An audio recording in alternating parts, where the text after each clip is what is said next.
10वीं क्लास की विज्ञान है, चैप्टर नंबर 10वां है प्रकाश का अपवर्तन और परावर्तन। देखिए ध्यान रखना, यहाँ से जो मैं क्वेश्चन बता रहा हूँ वो बोर्ड में आए हुए हैं या आने की संभावना है। फालतू चीज़ें मैं करवाता ही नहीं हूँ यहाँ पर। पहला प्रश्न है प्रकाश संचरित होता है, तो प्रकाश कहाँ से होगा? किरण से निकलता है और तरंग से रूप में, दोनों रूप में होता है, तो सही ऑप्शन सही है। प्रकाश की चाल सबसे अधिक किसमें होती है? ध्यान रखना, प्रकाश की चाल किसमें अधिक होती है? तो वो है निर्वात में, यानी कि बिना किसी माध्यम में। निर्वात में प्रकाश की चाल होती है 3 × 10⁸ मीटर प्रति सेकंड, ये आपको याद रखना है।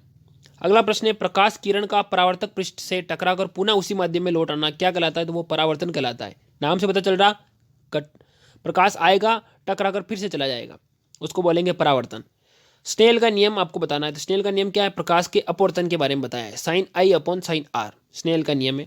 अगला प्रश्न है 5वां, समतल दर्पण में प्रतिबिंब बनता है, तो समतल दर्पण यानी कि जो अपन देखते हैं अपना कांच, वो क्या है? आभासी बनता है और सीधा बनता है। उल्टा बनेगा तो आपको पता ही नहीं चलेगा कि मैं हूं कि कोई दूसरा है ना। अगला प्रश्न है कि प्रकाश के अपवर्तन की घटना में आपतित कोण 40 डिग्री है, तो परावर्तित कोण भी 40 डिग्री ही होगा, क्योंकि इसमें एक नियम होता है sin I/sin R वाला, ये नहीं होके आपतन कोण परावर्तन कोण अभिलंब तीनों एक ही होते हैं और आपतन कोण परावर्तन कोण बराबर होता है। ये सभी एक ही तल में भी होते हैं और बराबर भी होते हैं, तो ये 40 डिग्री हो गया। यदि किसी अवतल दर्पण की फोकस दूरी और वक्रता त्रिज्या हो तो अपने से पूछा है तो क्या होगा? तो F = R/2 होगा। अगला प्रश्न है मोटर कार की हेडलाइट में कौन सा होता है? ध्यान रखना, हेडलाइट में प्रकाश को फैलाने का काम करती है हेडलाइट, तो आपको पता है जाहिर है कौन सा होगा? अवतल होगा। अवतल फैलाने का काम करता है और उत्तल इकट्ठा करने का। काल्पनिक प्रतिबिंब होता है, काल्पनिक होगा वो सीधा होता है। अगला प्रश्न एक 1 मीटर फोकस दूरी वाले उत्तल लेंस की क्षमता से पूछी गई है। जो याद सूत्र है P = 1/F वाला सूत्र है, उसमें मान रखोगे तो क्या निकल के आएगा? 1 निकल के आएगा। अगला किसी उत्तल लेंस की फोकस दूरी हमेशा क्या होती है? तो उत्तल की पूछ रहा है, तो आपको ध्यान रखनी है उत्तल की फोकस दूरी हमेशा पॉजिटिव होती है। अगला प्रश्न है 12वां, कहा गया कि किस दर्पण से प्रतिबिंब का बड़ा प्रतिबिंब बनता है? तो ध्यान रखना उत्तल से, अवतल से और समतल से, तो अवतल से ऐसा बनता है, तो कौन सा सही है? इसमें ब सही है। अगला प्रश्न है 13वां। 13वें प्रश्न में अगला प्रश्न 13वां, निम्नलिखित में से किस स्थिति में कोई अवतल दर्पण बिंब से बड़ा और वास्तविक प्रतिबिंब बनता है? तो ऐसी स्थिति कब होगी? जब बिंब दर्पण के फोकस और वक्रता केंद्र के बीच में रखा हो तब बनेगा ऐसा।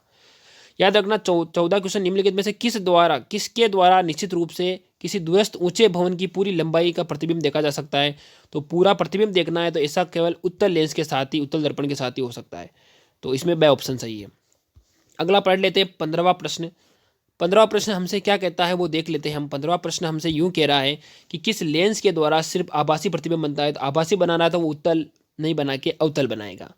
आपतन कोण है, आपतन कोण, परावर्तन कोण, ये सभी एक ही जगह पर होते हैं, यानी कि एक ही तल में उपस्थित होते हैं, मैंने बताया आपको। तो इसका अभिलंब आपतन किरण के बीच बनने वाला कोण है, ए ऑप्शन सही है। अवतल दर्पण का उपयोग कहाँ होता है? तो अवतल दर्पण मैंने बताया आपको कहाँ होगा? शेविंग दर्पण में होगा, दंत चिकित्सा में होगा, क्योंकि बड़ी चीज दिखा रहा है वो, और वाहनों के हेडलाइट में होगा।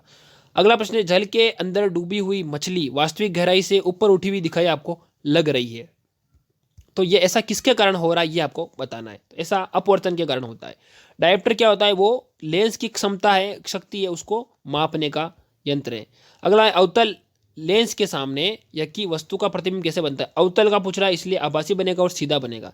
यहाँ पर मैंने जो आपके क्वेश्चन बताए यहाँ से 100% आपको बोर्ड में मिलेंगे, गारंटी के साथ कह रहा हूँ। और ये चैप्टर तो बहुत ज़्यादा इंपॉर्टेंट है, बोर्ड में सबसे ज़्यादा क्वेश्चन यहीं से बनते हैं। ध्यान रखना, एक एक नंबर करते करते ही पास होता है आदमी।